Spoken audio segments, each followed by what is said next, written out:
बच्चों, आप सबको प्यार भरा प्रणाम। कल हमने मेरे बचपन पाठ के बारे में थोड़ा सा जानकारी हासिल किए हैं। आज अब्दुल कलाम के बचपन के कुछ हिस्सा, कुछ विवरण अथवा अगला पाठ हम आज पढ़ाएंगे। इसके पहले मैं आपको एक छोटा सा कहानी बताना चाहता हूँ। 4 पत्तों का एक छोटा सा कहानी। देखिए ಮಕ್ಕಳೇ, ನಿಮಗೆ ಗೊತ್ತಿರ್ಬೋದು 4 ಎಲೆಗಳು ಬಹಳ ಪ್ರಾಮುಖ್ಯ ಅಂತ. ಒಂದು ಬಾಳೆ ಎಲೆ, ಎರಡನೇದ್ದು ವೀಳ್ಯದೆಲೆ, ಮೂರನೇದ್ದು ಕರಿಬೇವು ಸೊಪ್ಪಿನ ಎಲೆ, ಕರಿಬೇವು ಎಲೆ ಅಂತ ಕರಿತೇವೆ. 4ನೇದ್ದು ತುಳಸಿ ಎಲೆ. ಈ 4 ಎಲೆಗಳಲ್ಲಿ ಒಂದು ಚರ್ಚೆ ಉಂಟಾಯಿತು, ಯಾರು ಮೇಲು ಅಂತ. ಬಾಳೆ ಎಲೆ ಹೇಳ್ತದೆ, ನಾನು ಬಹಳ ಮುಖ್ಯನಾದವನು, ನನಗೆ ಹೆಚ್ಚಿನ ಮಹತ್ವ ಇದೆ, ನಾನು ಎಲ್ಲರಿಗಿಂತ ಪ್ರಾಮುಖ್ಯ ಹೊಂದಿದವನು ಅಂತ ಬಾಳೆ ಎಲೆ ಹೇಳ್ತದೆ. ವೀಳ್ಯದೆಲೆ ಹೇಳ್ತದೆ, ಎಂಥದ್ದು ಮಾರೆ, ನೀನು ಬಾಳೆ ಎಲೆ, ನಾನು ವೀಳ್ಯದೆಲೆ,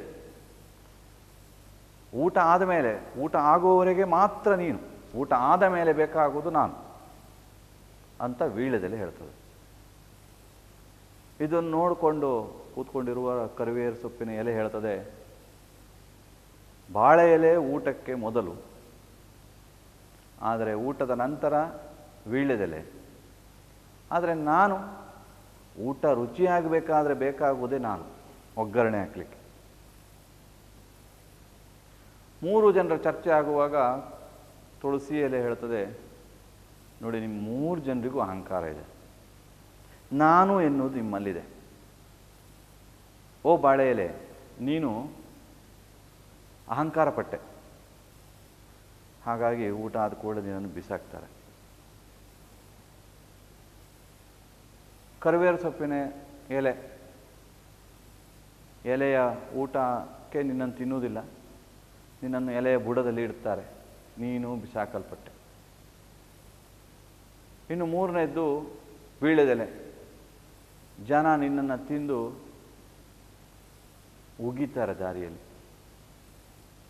ಆದರೆ ನಾನು ಹಾಗಲ್ಲ, ನಾನು ದೇವರ ತಲೆಯ ಮೇಲೆ ಹೋಗಿ ಕೂತ್ಕೊಳ್ತೇನೆ, ನನ್ನಲ್ಲಿ ಅಹಂಕಾರ ಇಲ್ಲ, ಹಾಗಾಗಿ ನಾನು ದೇವರಿಗೆ ಅತ್ಯಂತ ಹತ್ತಿರನಾಗಿದ್ದೇನೆ. ಪ್ರಿಯ ವಿದ್ಯಾರ್ಥಿಗಳೇ, 4 ಎಲೆಗಳಲ್ಲಿ ನಾವು ತಿಳ್ಕೊಳ್ಬೇಕಾದಂತಹ ಭಾಳ ಮುಖ್ಯವಾದದ್ದು, ಯಾವತ್ತು ನಾವು ಅಹಂಕಾರ ಪಡಬಾರದು. ಒಂದು ವೇಳೆ ಅಬ್ದುಲ್ ಕಲಾಂರು ಅಹಂಕಾರ ಪಡ್ತಿದ್ರೆ ಅವರು ರಾಷ್ಟ್ರಪತಿನೇ ಆಗ್ತಿರಲಿಲ್ಲ, ಅವರು ಅತ್ಯುನ್ನತ ಸ್ಥಾನದಲ್ಲಿ ಇರ್ತಿರಲಿಲ್ಲ, ಆದರ್ಶ ವ್ಯಕ್ತಿ ಆಗ್ತಿರಲಿಲ್ಲ. ಹಾಗಾಗಿ ಪ್ರಿಯ ವಿದ್ಯಾರ್ಥಿಗಳೇ, ಅಬ್ದುಲ್ ಕಲಾಮರ ಪಾಠದಲ್ಲಿ ನಾವು ಕಲಿಬೇಕಾದದ್ದು ಇದು ಬಹಳ ಮುಖ್ಯ. ಅಹಂಕಾರವನ್ನು ಬಿಟ್ಟು ಸರಳ ಸಜ್ಜನಿಕೆಯಿಂದ ನಾವು ಜೀವನ ನಡೆಸಿದರೆ ಒಂದಿಷ್ಟು ಸಾಧನೆಗಳನ್ನು ಮಾಡಲಿಕ್ಕೆ ಸಾಧ್ಯ. प्यारा बच्चे, आप किताब खोलिए, मैं पढ़ता हूँ अगला परिच्छेद 33, पेज नंबर 33। देखिए, मैं पढ़ते समय आप ध्यान से देखना है, जो कठिन शब्द आपको लगा उसके नीचे रेखा खींचना है। ध्यान से देखिए, बाद में आपको पढ़ना पड़ेगा। अच्छा, अभी मैं पढ़ूंगा।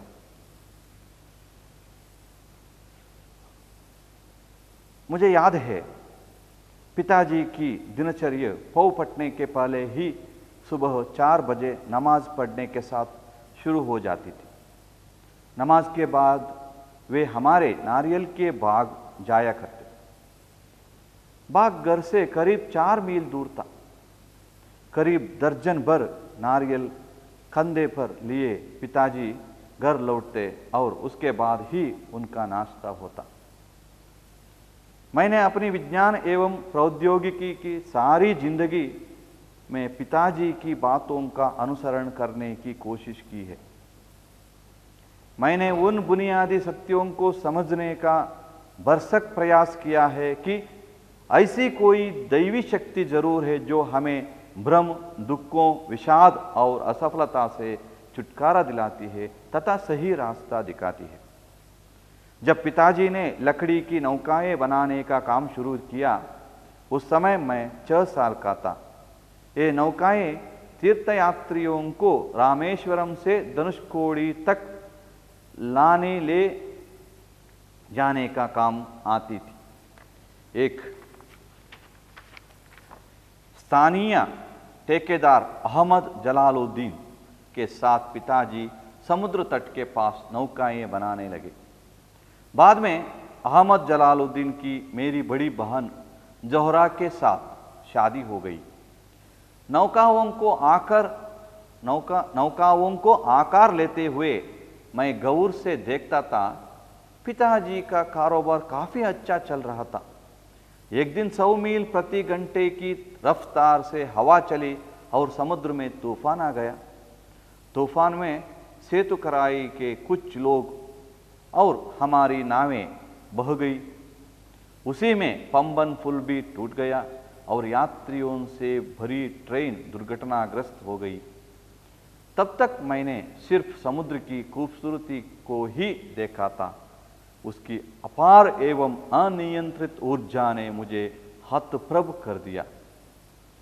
उम्र में काफी फर्क होने के बावजूद अहमद जलालुद्दीन मेरे अंतरंग मित्र बन गए। वह मुझसे करीबन 15 साल बड़े थे और मुझे आजाद कहकर पुकारा करते थे। हम दोनों रोजाना शाम को दूर तक साथ घूमने जाया करते। हम मस्जिद वाली गली से निकलते और समुद्र के रेतीले तट पर चल पड़ते। मैं और जलालुद्दीन प्रायः आध्यात्मिक विषयों पर बातें करते। प्रसंगवश मुझे यहाँ यह भी उल्लेख कर देना चाहिए कि पूरे इलाके में सिर्फ जलालुद्दीन ही थे जो अंग्रेजी में लिख सकते थे। मेरे परिचितों में जलालुद्दीन के बराबर शिक्षा का स्तर किसी का भी नहीं था और न ही किसी को उनके बराबर बाहरी दुनिया के बारे में पता था। जलालुद्दीन मुझे हमेशा शिक्षित व्यक्तियों, वैज्ञानिक खोजों, समकालीन साहित्य और चिकित्सा विज्ञान की उपलब्धियों के बारे में बताते रहते थे। वही थे जिन्होंने मुझे सीमित दायरे से बाहर निकालकर नई दुनिया का बोध कराया। मेरे बाल्यकाल में पुस्तकें एक दुर्लभ वस्तु की तरह हुआ करती थी। हमारे यहाँ स्थानीय स्तर पर एक पूर्व क्रांतिकारी या कहिए उग्र राष्ट्रवादी STR मनिकम का निजी पुस्तकालय था। उन्होंने मुझे हमेशा पढ़ने के लिए उत्साहित किया। मैं अक्सर उनके घर से पढ़ने के लिए किताबें ले आया करता था। प्यारे बच्चे, आप मौन रूप से पढ़िए। 2 प्रश्न मैं श्यामपट्ट पर लिखता हूं।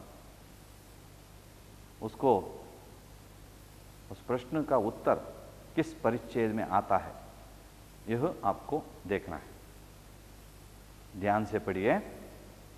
प्रश्न यह है कि पहला प्रश्न, अब्दुल कलाम के चचेरे भाई कौन है? दूसरा प्रश्न, जैनुलाब्दीन ने कौन सा काम शुरू किया? अब मौन रूप से पढ़िए, ध्यान से पढ़िए।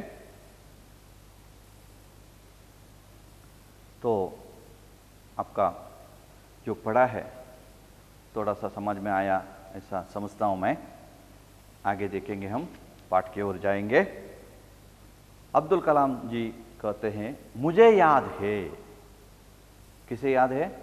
मुझे याद है, माने अब्दुल कलाम जी को याद है पिताजी की दिनचर्या पौ पटने के पहले ही सुबह 4 बजे नमाज पढ़ने के साथ शुरू हो जाती थी। ಅಬ್ದುಲ್ ಕಲಾಂ ಕೆ ಪಿತಾಜಿ ಕೆ ದಿನಚರಿ, ಆ ದಿವಸದ ಕಾರ್ಯಗಳು ಯಾವಾಗ ಆರಂಭ ಆಗ್ತಿತ್ತು? ಪೌ ಪಟ್ನೆ ಕೆ ಪೆಹಲೆ. पौ पटना यह एक मुहावरा है। पौ पटना एक मुहावरा है। उसका अर्थ मैंने इधर लिखा है, पौ पटना प्रभात होना ಅಂದರೆ ಬೆಳಗಾಗುವುದರ ಮೊದಲೇ, ಬೆಳಗಾಗುವುದರ ಮೊದಲೇ कितने बजे? सुबह 4 बजे, 4 ಗಂಟೆ, ಬೆಳಿಗ್ಗೆ 4 ಗಂಟೆ ನಮಾಜ್ ಪಡ್ನೆ ಕೆ ಸಾಥ್ ಶುರು ಹೋ ಜಾತೆ थे। ಪ್ರಾರಂಭದ ಕೆಲಸವೇ ಅವರು ನಮಾಜ್ ಅನ್ನು ಓದಿದ ನಂತರವೇ ಅವರ दैनंदिन ಕೆಲಸಗಳು ಆರಂಭ ಆಗ್ತಿತ್ತು। ನಮಾಜ್ ಕೆ ಬಾದ್ ವೇ ಹಮಾರೆ ನಾರಿಯಲ್ ಕೆ ಬಾಗ್ ಜಾಯೆ ಕರ್ತೆ ಥೇ। ನೋಡಿ ಮಕ್ಕಳೇ, ಇಲ್ಲಿ ಗಮನಿಸಬೇಕಾದ ಅಂಶ, ಅವರ ತಂದೆ ಅಬ್ದುಲ್ ಕಲಾಂ ರವರ ತಂದೆ 4 ಗಂಟೆಗೆ ಬೆಳಿಗ್ಗೆ ಹೇಳ್ತಿದ್ರು। ಈಗ ನಾವು ಸೋಮಾರಿಗಳಾಗಿದ್ದೇವೆ ಅಲ್ವಾ, ನಾವು ಹೇಳೋದು 6:30 7 ಗಂಟೆ, ಅದಲ್ಲ, ಬೆಳಿಗ್ಗೆ 4 ಗಂಟೆ ಸೂರ್ಯೋದಯದ ಮೊದಲೇ ಏಳಬೇಕು। ಆ ಸಂದರ್ಭದಲ್ಲಿ ನಮ್ಮ ಮನಸ್ಸು ಏಕಾಗ್ರತೆಯಿಂದ ಇರ್ತದೆ, ಶಾಂತವಾಗಿರ್ತದೆ। ಆ ಸಂದರ್ಭದಲ್ಲಿ ನಾವೇನು ಓದ್ತೇವೋ ಅದು ನಮ್ಮ ಮನಸ್ಸಿನಲ್ಲಿ ಇರ್ತದೆ, ನೆನಪುಳಿತದೆ। उसी प्रकार अब्दुल कलाम भी ऐसा है, अपने पिता का अनुकरण करते थे। पिता 4 बजे उठते थे तो अब्दुल कलाम भी 4 बजे उठते थे। पिता नमाज करने के बाद कहाँ जाते थे? नारियल के बाग जाया करते थे। नारियल के बाग, ತೆಂಗಿನ ತೋಟದ ಕಡೆಗೆ ಹೋಗ್ತಿದ್ರು। ಯಾಕೆ ತೆಂಗಿನ ತೋಟಕ್ಕೆ ಯಾಕೆ ಹೋಗ್ತಾರೆ? ತೆಂಗಿನಕಾಯಿ ತರಲಿಕ್ಕೆ ಅಲ್ವಾ? ನೋಡಿ, ಬಾಗ್ घर से करीब 4 मील दूर था। ಎಷ್ಟು ದೂರ ಇತ್ತು? 4 ಮೈಲಿಗಳು। ಮನೆಯಿಂದ 4 ಮೈಲಿಯ ದೂರದಲ್ಲಿತ್ತು। ನಡ್ಕೊಂಡು ಹೋಗ್ತಿದ್ರು, ಪೈದಲ್, ಗಾಡಿ ಇರಲಿಲ್ಲ, ಪೈದಲ್ ನಡ್ಕೊಂಡು ಹೋಗ್ತಿದ್ರು। करीब दर्जन भर नारियल कंधे पर लिए पिताजी घर लौटते और उसके बाद ही उनका नाश्ता होता। 1 ಡಜನ್ ಇಡೀ ಕೈಲು ತೆಂಗಿನಕಾಯಿಯ ಕೈಲು ಗೊನೆ, ಆ ಗೊನೆಯನ್ನು ಕಂದೇಪ ತನ್ನ ಭುಜದ ಮೇಲೆ ಹಾಕ್ಕೊಂಡು ಮನೆಗೆ ಬರ್ತಿದ್ರಂತೆ ಪ್ರತಿ ದಿವಸ। ಗಮನಿಸಿ, ಇಲ್ಲಿ 4 ಮೈಲು ನಡಿಬೇಕು, ಅದಲ್ಲದೆ 12 ಕಾಯಿ, ಡಜನ್ ಅಂದರೆ 12 ಕಾಯಿ, 12 ಕಾಯಿ ಅನ್ನಿರುವಂಥ ಒಂದು ಗೊನೆಯನ್ನು ಹೊತ್ಕೊಂಡು ಬರ್ತಿದ್ರು। ಎಷ್ಟು ಶಕ್ತಿ ಇತ್ತು ಮತ್ತು ಎಷ್ಟು ಉತ್ಸಾಹದಲ್ಲಿರ್ತಿದ್ರು ಇದನ್ನು ನಾವು ಗಮನಿಸಬೇಕಾದ। ಅದರ ನಂತರವೇ ತಿಂಡಿ। ಇತ್ತೀಚೆಗೆ ಏನಾಗಿದೆ, ನಾವೇನು ಮಾಡ್ತೇವೆ? ಬೆಳಿಗ್ಗೆ ಎದ್ದ ಕೂಡಲೇ ತಿಂಡಿ ಅಂತ, ಹಲ್ಲು ತಿಕ್ಕದೆ ಬ್ರಷ್ ಮಾಡದೆ ತಿನ್ನೋರು ಇದ್ದಾರೆ, ಬಿಡಿ। ಮೈನೆ ಅಪ್ಪನೆ, ನೀವು ಹಾಗೆ ಮಾಡಲ್ಲ, ನೀವೆಲ್ಲ ಒಳ್ಳೆ ಮಕ್ಕಳಲ್ವಾ? ಮೈನೆ अपनी विज्ञान एवं औद्योगिकी की सारी जिंदगी में पिताजी की बातों का अनुसरण करने की कोशिश की है। ವಿಜ್ಞಾನ ಮತ್ತು ಪ್ರೌದ್ಯೋಗಿಕಿ ಇದೆರಡರ ವಿಷಯವನ್ನು ಅವರು ತನ್ನ ತಂದೆಯನ್ನು ಅನುಕರಣೆ ಮಾಡಿದರು। मैंने उन बुनियादी सत्यों को समझने का भरसक प्रयास किया है कि ऐसी कोई दैवी शक्ति जरूर है जो हमें भ्रम, दुख, विषाद और असफलता से छुटकारा दिलाती है तथा सही रास्ता दिखाती है। ಮಕ್ಕಳೇ, ಬಹಳ ಮುಖ್ಯ, ನಮ್ಮ ಮನಸ್ಸು ಒಳ್ಳೆದಿರಬೇಕು, ನಮ್ಮ ವಿಚಾರಗಳು ಒಳ್ಳೆದಿರಬೇಕು, ನಾವು ಮಾಡುವಂಥ ಪ್ರಯತ್ನಗಳೆಲ್ಲ ಒಳ್ಳೆಯದಾಗ್ತದೆ, ಯಶಸ್ಸು ಸಿಗ್ತದೆ।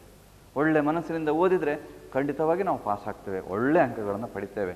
ಮನಸ್ಸಿನಲ್ಲಿ ಕಲ್ಮಶ ಇದ್ದರೆ, ಕೆಟ್ಟದ್ದು ಆಲೋಚನೆಗಳಿದ್ದರೆ, ನಾವು ಯಾವ ಒಳ್ಳೆಯ ಕೆಲಸ ಮಾಡಿದರೂ ಅದು ಅಸಫಲತೆಯನ್ನು ಕಾಣೋದಿಲ್ಲ, ಅಸಫಲತೆ ಆಗ್ತದೆ, ಅಂದರೆ ಫಲ ಸಿಗೋದಿಲ್ಲ। ಹಾಗೆ ಮಕ್ಕಳೇ, ದೈವಿ ಶಕ್ತಿ ಇದೆ ಅಂತ ಒಪ್ಕೊಳ್ತಾರೆ ಅವರು। ಯಾಕೆ ಅಂತ ಹೇಳಿದರೆ, ಜೋ ಹಮೆ ಭ್ರಮ, ದುಃಖ, ವಿಷಾದ್ ಅವ್ರ ಅಸಫಲತಾ ಸೆ ಚುಟ್ಕಾರ ದಿಲಾತಿ, ಅಂತಹ ಒಂದು ಶಕ್ತಿ ಅದಿದೆ, ಅದು ನಮ್ಮ ಭ್ರಮೆ, ದುಃಖ, ವಿಷಾದ, ಅಸಫಲತೆಯಿಂದ ಮುಕ್ತಿಯನ್ನು ಗೊಳಿಸ್ತದೆ, ಒಳ್ಳೆಯ ದಾರಿಯನ್ನು ತೋರಿಸ್ತದೆ ಅಂತ ಹೇಳ್ತಾರೆ। जब पिताजी ने लकड़ी की नौकाएं बनाने का काम शुरू किया उस समय मैं 6 साल का था। ये वाक्य थोड़ा सा ध्यान में रखिए, गमनिसबेकी वाक्य। लकड़ी की नौकाएं बनाने का काम शुरू किया, किसने? अब्दुल कलाम के पिता ने। प्रश्न आता है, क्या प्रश्न आता है? जैनुल अबादीन ने कौन सा काम शुरू किया? लकड़ी की नौकाएं बनाने का काम शुरू किया। समझ में आया? उस समय मैं 6 साल था, 6 ವರ್ಷ, ಅಬ್ದುಲ್ ಕಲಾಂ ಅವರಿಗೆ ಎಷ್ಟು ವರ್ಷ ಆಗ? 6 ವರ್ಷ. ಆ ಸಂದರ್ಭದಲ್ಲಿ ಇವರ ತಂದೆ ನೌಕಾಯೆ ದೋಣಿಯನ್ನ ಮಾಡ್ತಾ ಇದ್ರು. ಯಾವುದರಿಂದ? ಕಟ್ಟಿಗೆಯಿಂದ, ಮರದಿಂದ. ये नौकाएं तीर्थयात्रियों को रामेश्वरम से धनुषकोडी तक ले जाने का काम आती थी. ಯಾಕೆ ಮಾಡ್ತಾ ಇದ್ರು ದೋಣಿ ಯಾಕೆ ಮಾಡ್ತಾ ಇದ್ರು? ಆ ದೋಣಿಯಿಂದ ತೀರ್ಥಯಾತ್ರಿಗಳನ್ನು ರಾಮೇಶ್ವರದಿಂದ ಧನುಷ್ಕೋಡಿಯವರೆಗೆ ಕರೆದುಕೊಂಡು ಬರುವುದು, ಕರೆದುಕೊಂಡು ಹೋಗುವುದು, ಈ ಕೆಲಸಗಳನ್ನು ಮಾಡಲಿಕ್ಕೋಸ್ಕರ ಆ ದೋಣಿಯನ್ನು ಮಾಡ್ತಾ ಇದ್ರು. ಏಕ್ स्थानीय ठेकेदार अहमद जलालुद्दीन के साथ पिताजी समुद्र तट के पास नौकाएं बनाने लगे. ಯಾರೊಂದಿಗೆ? स्थानीय ठेकेदार अहमद जलालुद्दीन के साथ पिताजी समुद्र तट के पास नौकाएं बनाने लगे. ಗಮನಿಸಿ ಮಕ್ಕಳೇ, ಯಾರೊಂದಿಗೆ ನೆನ್ಪಿಟ್ಕೊಳ್ಬೇಕು? ಅಹಮದ್ ಜಲಾಲುದ್ದೀನ್. ಈ ವ್ಯಕ್ತಿಯನ್ನು ನೆನ್ಪಿಟ್ಕೊಳ್ಳಿ, ಈ ವ್ಯಕ್ತಿ ಹೆಸರನ್ನು ನೆನ್ಪಿಟ್ಕೊಳ್ಳಿ. ಯಾಕೆ ಅಂತ ಹೇಳಿದರೆ ಬೇಕಾಗ್ತದೆ ಮುಂದೆ ನೋಡಿ. ಅಹಮದ್ ಜಲಾಲುದ್ದೀನ್ಗೆ ಜೊತೆ ಸೇರಿಕೊಂಡು ದೋಣಿಗಳನ್ನು ಮಾಡ್ತಾ ಇದ್ರು. बाद में अहमद जलालुद्दीन की मेरी बड़ी बहन ಜೊಹರಾ के साथ ಶಾದಿ हो गई. ನಾನು ನೆನ್ಪಿಟ್ಕೊಳ್ಳಿಕ್ಕೆ ಹೇಳಿದನಲ್ಲ, ಯಾಕೆ? ಇದಕ್ಕೆ ಈ ವಾಕ್ಯ ನೆನ್ಪಿಟ್ಕೊಳ್ಳಿ. ನಂತರ ಅಹಮದ್ ಜಲಾಲುದ್ದೀನ್ನ ಜೊತೆಯಲ್ಲಿ ಅಬ್ದುಲ್ ಕಲಾಮರ ದೊಡ್ಡ ಅಕ್ಕ, ಅವಳ ಹೆಸರು ಜೊಹರಾ, ಅವರೊಂದಿಗೆ ಮದುವೆ ಆಯಿತು. नौकाओं को अक्सर लेते हुए मैं गौर से देखता था. नौकाओं को आकार लेते हुए, ಆ ದೋಣಿಯನ್ನು ಮಾಡುವ ಸಂದರ್ಭದಲ್ಲಿ ದೋಣಿ ಯಾವ ಆಕಾರದಲ್ಲಿ ಮಾಡ್ತಾರೆ, ತಯಾರಿಸ್ತಾರಲ್ಲ, ಅದನ್ನು ಅಬ್ದುಲ್ ಕಲಾಂರು ಬಹಳ ಧ್ಯಾನದಿಂದ ನೋಡ್ತಾ ಇದ್ರು, ಬಹಳ ಗಂಭೀರತೆಯಿಂದ ನೋಡ್ತಾ ಇದ್ರು. ಗೌರ್ಸೆ ದೇಖ್ತಾ था. ಹೇಗೆ ಮಾಡ್ತಾರೆ, ಅದರ ಆಕಾರ ಹೇಗಿರುತ್ತೆ, ಯಾವ ರೀತಿಯಲ್ಲಿ ಅದನ್ನು ಮಾಡ್ತಾ ಇದ್ದಾರೆ, ಅದರ ಅಳತೆ ಎಷ್ಟು, ಉದ್ದ ಅಗಲ ಎಷ್ಟು, ಎಲ್ಲ ನೋಡ್ತಾ ಇದ್ರು. पिताजी का कारोबार काफ़ी अच्छा चल रहा था. एक दिन 100 मील प्रति घंटे की रफ्तार से हवा चली और समुद्र में तूफान आ गया. ಅವರ ತಂದೆಯ ಕೆಲಸ ಒಂದು ಹಂತದಲ್ಲಿ ಚೆನ್ನಾಗಿ ನಡೀತಾ ಇತ್ತು. ಆ ಒಂದು ದಿವಸ ನೆನಪಿಟ್ಕೊಳ್ಬೇಕಾದ ಆ ಒಂದು ದಿವಸ ಅಬ್ದುಲ್ ಕಲಾಂ ಅವರಲ್ಲಿ ಏನು ಅಂತ ಹೇಳಿದ್ರೆ, ಏಕ್ ದಿನ್ 100 ಮೀಲ್ ಪ್ರತಿ ಗಂಟೆ, ಒಂದು ಗಂಟೆಗೆ 100 ಮೈಲಿಗಳಷ್ಟು, ರಫ್ತಾರ್ ಬಹಳ ಗತಿ ಸೆ, ಬಹಳ ತೀವ್ರತೆಯಿಂದ, ರಫ್ತಾರ್ ಅರ್ಥ ಗತಿ, ಬಹಳ ವೇಗದಿಂದ ಗಾಳಿ ಬಂದು तूफान समुद्र में तूफान आ गया. ಸಮುದ್ರದಲ್ಲಿ तूफान ಬಂತು. तूफान में सेतु कराई कि कुछ लोग हम और हमारी नावें बह गई. ಆ ಒಂದು ಅಬ್ಬರಕ್ಕೆ, ಆ ಗಾಳಿ ಅಬ್ಬರಕ್ಕೆ ಏನು ತೂಫಾನ್ ಬಂತೋ ಅಲ್ಲಿ ಒಂದಿಷ್ಟು ಜನ ಕೊಚ್ಚೋದ್ರು, ಇವರ ದೋಣಿಯೂ ಸಹ ಹೋಯ್ತು ಅಂತ ಹೇಳ್ತಾರೆ. उसी में पंबन पुल भी टूट गया और यात्रियों से भरी ट्रेन दुर्घटनाग्रस्त हो गई. ಅದೇ ದಿವಸ ಈ ಒಂದು ಘಟನೆಯೂ ಆಯಿತು. ಒಂದು ದೊಡ್ಡ ಟ್ರೈನು ಅದು ಕೆಳಗೆ ಬಿದ್ದುಬಿಟ್ಟು. ಇದು ಬಹಳ ಆ ಎರಡು ಘಟನೆಗಳು ಆದ ಸಂದರ್ಭದಲ್ಲಿ. तब तक मैंने सिर्फ समुद्र की खूबसूरती को ही देखा था. उसकी अपार एवं अनियंत्रित ऊर्जा ने मुझे हतप्रभ कर दिया. ಅಲ್ಲಿಯವರೆಗೆ ಅಬ್ದುಲ್ ಕಲಾಂರು ಕ್ಯಾ ದೇಖ್ತೆ खूबसूरत ಸಮುದ್ರ, ಎಷ್ಟು ಚಂದ ಸಮುದ್ರ, ಅಲೆಗಳು ಮೇಲೆ ಮೇಲೆ ಮೇಲೆ ನೋಡಲಿಕ್ಕೆ ಬಹಳ ಚಂದ. ಅದರ ಚಂದವನ್ನು ನೋಡ್ತಾ ಇದ್ರು, ಆದರೆ ಅದರ ಸ್ವರೂಪವನ್ನು ನೋಡಿದ್ದು ಈ ಸಂದರ್ಭದಲ್ಲಿ. ಓ, ಎಷ್ಟು ಶಕ್ತಿ ಇದೆ ಸಮುದ್ರಕ್ಕೆ, ಸಮುದ್ರದ ಅಲೆಗಳಲ್ಲಿ ಎಷ್ಟು ಶಕ್ತಿ ಇದೆ. ಅಪಾರ एवं अनियंत्रित ऊर्जा मुझे हतप्रभ कर दिया, मुझे आश्चर्यचकित किया. और मैं सोच रहा था इतना शक्ति इसमें है समुद्र में, इस शक्ति का उपयोग करना चाहिए. एक सोच, शक्ति का उपयोग, वो सोचता था इतना इतना शक्ति है इस समुद्र में, इस शक्ति का उपयोग हम करने चाहिए. तो ऐसा एक सोच उसके दिमाग में आया. उम्र में काफ़ी फर्क होने के बावजूद अहमद जलालुद्दीन मेरे अंतरंग मित्र बन गए. यह वाक्य भी आपको ध्यान में रखना है, ये वाक्य रेखा खींचिए. उम्र में काफ़ी फ़र्क होने के बावजूद अहमद जलालुद्दीन मेरे अंतरंग मित्र बन गए। प्रश्न आता है, अब्दुल कलाम जी के अंतरंग मित्र कौन हैं, अथवा अब्दुल कलाम के अंतरंग मित्र डैश है। तो आपको उत्तर लिखना पड़ेगा अहमद जलालुद्दीन। ಯಾರು ಈ ಅಹಮದ್ ಜಲಾಲುದ್ದೀನ್? ಅಬ್ದುಲ್ ಕಲಾಮರ ದೊಡ್ಡ ಅಕ್ಕನ ಜೊಹರಾ ಅಂತಿದ್ದಾರಲ್ಲ, ಅವರ ಪತಿ ಈ ಅಬ್ದುಲ್ ಕಲಾಮರ ಅಂತರಂಗ ಮಿತ್ರರಾಗಿದ್ದರು। वह मुझसे करीबन 15 साल बड़े थे और मुझे आज़ाद कहकर पुकारा करते थे। 15 ವರ್ಷ ದೊಡ್ಡವರಾಗಿದ್ದರು, 15 साल बड़े थे और अब्दुल कलाम को आज़ाद कहकर पुकारते थे। इनके बीच 15 साल का ವ್ಯತ್ಯಾಸ ಇದೆ ಅಲ್ವಾ ವರ್ಷದಲ್ಲಿ, ಆದರೂ ಸಹ ಅಬ್ದುಲ್ ಕಲಾಮರನ್ನು ಅಷ್ಟು ಪ್ರೀತಿ ಮಾಡ್ತಿದ್ರಂತೆ ಅವರು। ಅವರನ್ನು ಅಬ್ದುಲ್ ಕಲಾಮರವರನ್ನು ಆಜಾದ್ ಅಂತ ಹೇಳಿ ಕರಿತಾ ಇದ್ರು। हम दोनों रोज़ाना शाम को दूर तक साथ घूमने जाया करते हैं और हम मस्जिद वाली गली से निकलते और समुद्र के रेतीले तट पर चल पड़ते थे। मैं और जलालुद्दीन प्राय आध्यात्मिक विषयों पर बातें करते थे। ಇಲ್ಲಿ ನಾವು ಗಮನಿಸಬೇಕಾದದಿಷ್ಟೇ ಮಕ್ಕಳೇ, ಈ ವಾಕ್ಯದಲ್ಲಿ ಜಲಾಲುದ್ದೀನ್ ಮತ್ತು अब्दुल कलाम ಅವರು आध्यात्मिक विषयों पर चर्चा करते थे। समुद्र तट पर दोनों पैदल चलते थे। चलते समय आपस में विचारधारा चर्चा हो रही थी।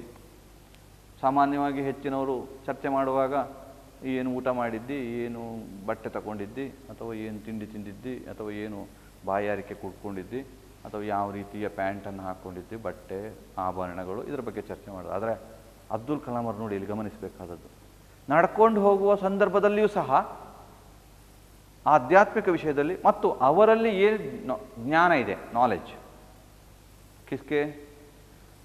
अपने अंतरंग मित्र अब्दुल जलालुद्दीन से कितना ज्ञान है उसको वो हासिल करने के लिए, प्राप्त करने के लिए चर्चा करते।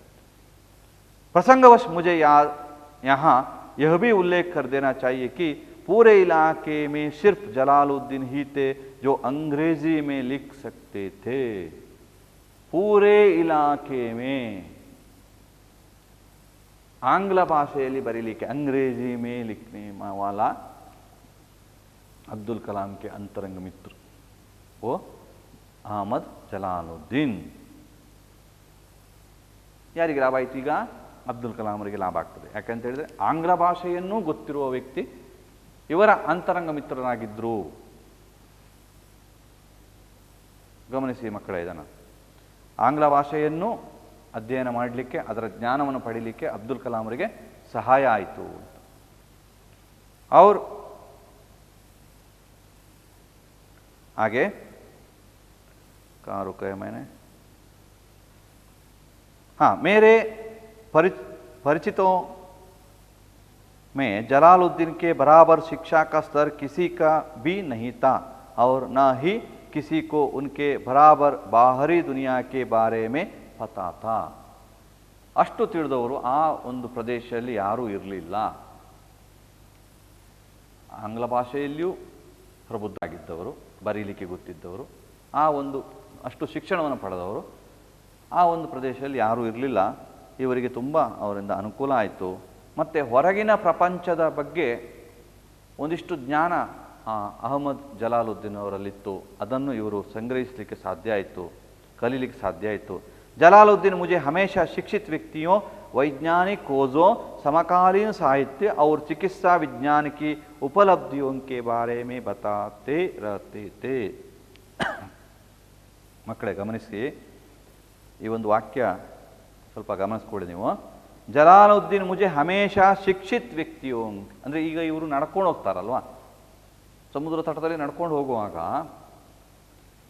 ಏನೆಲ್ಲ ಚರ್ಚೆ ಮಾಡ್ತಾಯಿದ್ರು? ನಾನು ಆಗ ಹೇಳಿದಾಗೆ ಆಧ್ಯಾತ್ಮಿಕ ವಿಷಯವನ್ನು ಚರ್ಚೆ ಮಾಡ್ತಾಯಿದ್ರು। ಆನಂತರ ಇವರು ಏನು ಶಿಕ್ಷಿತ ವ್ಯಕ್ತಿಯೋ, ಯಾರೆಲ್ಲ ಶಿಕ್ಷಣವನ್ನು ಪಡೆದವರು ಅಂತ ಉನ್ನತ ವ್ಯಾಸಂಗ ಮಾಡಿದವರು, ಉನ್ನತ ಸಾಧನೆಯನ್ನು ಮಾಡಿದವರು, ಆ ವ್ಯಕ್ತಿಗಳ ಬಗ್ಗೆ ವೈಜ್ಞಾನಿಕ ಖೋಜೋं ಹೊಸ ಹೊಸ ಆವಿಷ್ಕಾರಗಳು, ವಿಜ್ಞಾನದ ಆವಿಷ್ಕಾರಗಳ ಬಗ್ಗೆ, ಸಮಕಾಲೀನ ಸಾಹಿತ್ಯ, ಆ ಸಂದರ್ಭದಲ್ಲಿ ಯಾವ್ಯಾವ ಸಾಹಿತ್ಯಗಳು ಬಂದಿತ್ತು ಅದರ ಬಗ್ಗೆ ಚರ್ಚೆ, ಚಿಕಿತ್ಸಾ ವಿಜ್ಞಾನ की उपलब्धियों के बारे में बताते रहते थे। वही थे जिन्होंने मुझे सीमित दायरे से बाहर निकाल कर नई दुनिया का बोध कराया। ಇದು ಅಬ್ದುಲ್ ಕಲಾಮರಿಗೆ ಲಾಭ ಆದದ್ದು. ಅಬ್ದುಲ್ ಕಲಾಮರಿಗೆ ಲಾಭ ಆದದ್ದೇ ಇದು. ಏನು ಅಂತೀವಿ, ಈ ಎಲ್ಲ ವಿಷಯಗಳನ್ನು ಚರ್ಚೆ ಮಾಡಿದಾಗ ಒಂದು ನಿರ್ದಿಷ್ಟ ಒಂದು ಸಣ್ಣ ಈ ಒಂದು ಹಂತದಲ್ಲಿದ್ದಂಥ ಅಬ್ದುಲ್ ಕಲಾಮರನ್ನು ವಿಶಾಲವಾಗಿ ಆಲೋಚನೆ ಮಾಡುವಂತಹ ಒಂದು ಶಕ್ತಿ ಬಂತು. ಆ ರೀತಿ ಆಲೋಚನೆ ಮಾಡುವ ಮಟ್ಟಕ್ಕೆ ಅಬ್ದುಲ್ ಕಲಾಂ ಅವರು ಬೆಳೆದರು. ಅದರಿಂದಾಗಿ ಅಬ್ದುಲ್ ಕಲಾಮರಿಂದ ನಮ್ಮ ದೇಶಕ್ಕೆ ತುಂಬ ತುಂಬ ಪ್ರಯೋಜನ ಆಯಿತು. ನಮ್ಮ ದೇಶಕ್ಕೆ ತುಂಬ ತುಂಬ ಕೊಡುಗೆಗಳನ್ನು ಕೊಡಲಿಕ್ಕೆ ಸಾಧ್ಯ ಆಯಿತು.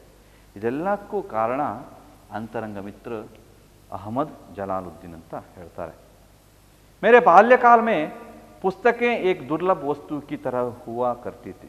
हमारे यहाँ स्थानीय स्तर पर एक पूर्व क्रांतिकारी या कहिए उग्र राष्ट्रवादी STR मनिकम का निजी पुस्तकालय था.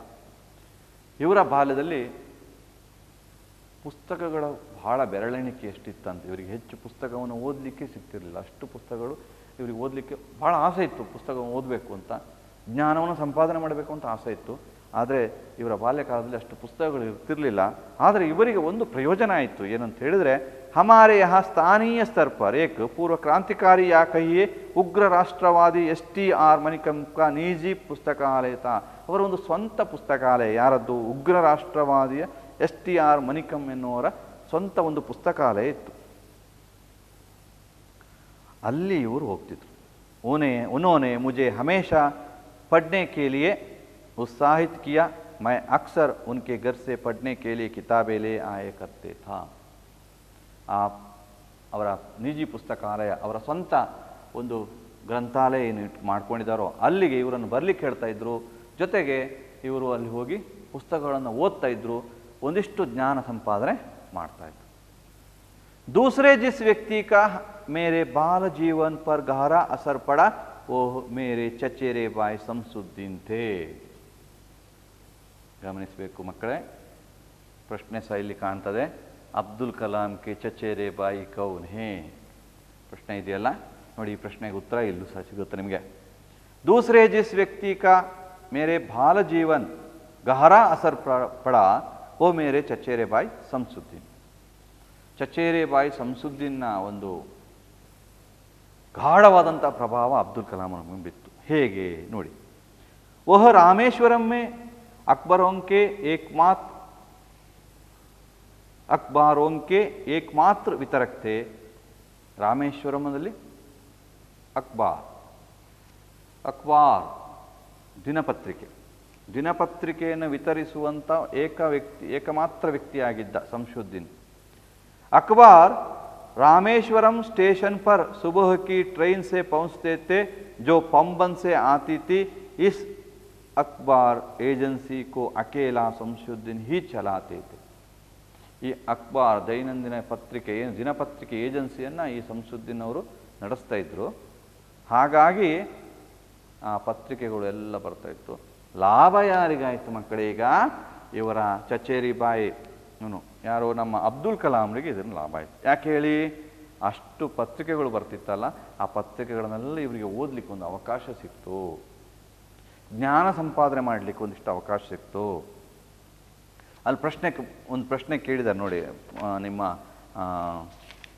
ಇದರಲ್ಲಿ. ಏನು ಪ್ರಶ್ನೆ ಇದೆ ಅಂತ ನೋಡಿ ಅಲ್ಲಿ. ಶಂಸುದ್ದೀನ್ ಅಖ್ಬಾರೋಂ ಕೆ ವಿತರಣ ಕಾ ಕಾರ್ಯ ಕೈಸೆ ಕರ್ತೆ ಥೇ ಎನ್ನುವಂಥ ಒಂದು ಪ್ರಶ್ನೆ ಇದೆ. ಅದಕ್ಕೆ ಇದು ಉತ್ತರ ಬರ್ತದೆ ನೋಡಿ. ಅಲ್ಲಿಂದ ನೀವು ಟಿಕ್ ಹಾಕೊಳ್ಳಿ. अखबार रामेश्वरम स्टेशन पर सुबह की ट्रेन से पहुंचते थे जो पंबन से आती थी. इस अखबार एजेंसी को अकेला शमसुद्दीन ही चलाते थे. रामेश्वरम में अखबारों की एक जुमला 1000 प्रतियां बिकती थे. 1000 ಪ್ರತಿಗಳು ಮಾರಾಟ ಆಗ್ತಿತ್ತಂತೆ ರಾಮೇಶ್ವರಮಲ್ಲಿ. ಸೊ ಇದು ನೆನಪಿಟ್ಕೊಳ್ಬೇಕಾದದ್ದು. बचपन में मेरे तीन पक्के दोस्त थे. ಬಾಲ್ಯದಲ್ಲಿ ಮೂವರು ಅಬ್ದುಲ್ ಕಲಾಮರ ಗಳಸ್ಯ ಕಂಠಸ್ಥ್ಯ ಗೆಳೆಯರಾಗಿದ್ದರು, ಭಾಳ ಆತ್ಮೀಯ ಗೆಳೆಯರಾಗಿದ್ದರು. ಯಾರಲ್ಲ? ಒಂದು ರಮಾನಂದ ಶಾಸ್ತ್ರಿ, रामानंद शास्त्री, अरविंदन और शिव प्रकाश, ये तीनों अब्दुल कलाम के प्रिय मित्र थे, पक्के दोस्त, बहಳ दोस्त, अष्टु ಗೆಳತನ ಇವರಲ್ಲಿ. ये तीनों ही ब्राह्मण परिवार से थे. रामानंद शास्त्री तो रामेश्वरम मंदिर के सबसे बड़े पुजारी पक्षी लक्ष्मण शास्त्री का बेटा. अलग अलग धर्म पालन पोषण पढ़ाई लिखाई को लेकर हम में से किसी भी बच्चे न कभी भी आपस में कोई भेदभाव महसूस न किया. ಮೂರು ಜನ ಸಹ ಚರ್ಚೆಗಳನ್ನು ಮಾಡ್ತಾ ಇದ್ರು, ಕಲಿತಾ ಇದ್ರು, ಹೊಸ ಹೊಸ ಜ್ಞಾನ ಸಂಪಾದನೆ ಮಾಡ್ತಿದ್ರು. ಎಲ್ಲೂ ಸಹ ಧರ್ಮ ಅಡ್ಡ ಬರಲಿಲ್ಲ, ಜಾತಿ ಅಡ್ಡ ಬರಲಿಲ್ಲ. ಒಳ್ಳೆ ಒಂದು ಜ್ಞಾನ ಸಂಪಾದನೆಯನ್ನು ಮಾಡ್ತಾಯಿದ್ರು, ಚರ್ಚೆ ಮಾಡ್ತಾಯಿದ್ರು. ಮೂವರು ಮಿತ್ರರು ಅನ್ಯೋನ್ಯವಾಗಿದ್ದರು. ಒಂದಿಷ್ಟು ದೇಶದ ಹಿತಕ್ಕಾಗಿ ಹೊಸ ಹೊಸ ಆವಿಷ್ಕಾರದ ಬಗ್ಗೆ ಚಿಂತನೆ ಮಾಡ್ತಾಯಿದ್ರು, ಚರ್ಚೆ ಮಾಡ್ತಾಯಿದ್ರು.